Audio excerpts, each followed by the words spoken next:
Hi everyone, welcome back to Torah Tuesday. This week's Torah portion is Tetzei.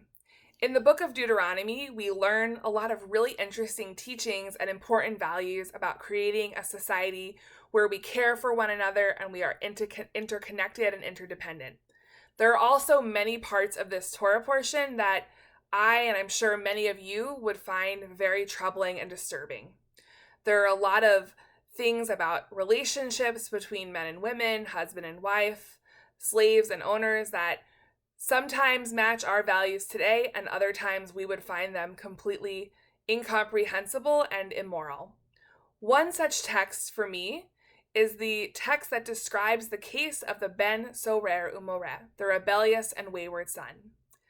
The Torah teaches us that if you have a son who is disrespectful and disobedient and straying from the teachings of the Torah, drinking and eating to excess, when you have had enough, you are meant to bring this son into the public square before the elders of the community, declare that he deserves to be punished, and that child is then put to death by stoning. For any of us who have children in our lives that we love and cherish and value, it's pretty hard to imagine how someone could come up with such a terrible punishment against a young person potentially who really didn't do that many things that are that wrong or that aren't capable of being corrected or repaired. But every time I read this, I try to understand, what are we meant to learn from this? Why is it in the Torah? And there's one rabbinic teaching that I find particularly helpful and instructive in thinking about what this piece of Torah is meant to teach us today, even when it makes us uncomfortable.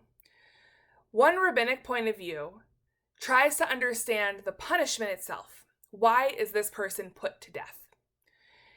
What they interpret is that the child's actions in the present, their bad choices, their over drinking and overeating, all of the things and the words and the actions they put forward are really not just about today, but they're also about the future. That this child has the potential to become an adult who is destructive, a burden on society, someone who is capable of hurting themselves and hurting others in a very harmful way.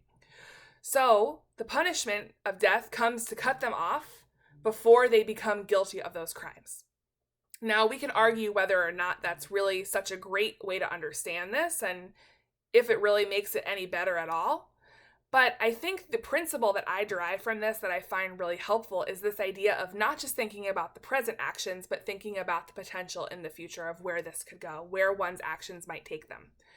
Many of us this week started with our children of all ages, whether you have a college student or a grandchild starting kindergarten, elementary school.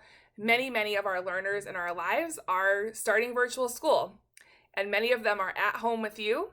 And after a summer of being cooped up together, you may be feeling overwhelmed and apprehensive. There may be words or actions that are put out there that might be hurtful or harmful or really not in line with the way that you hoped you're raising your children to act.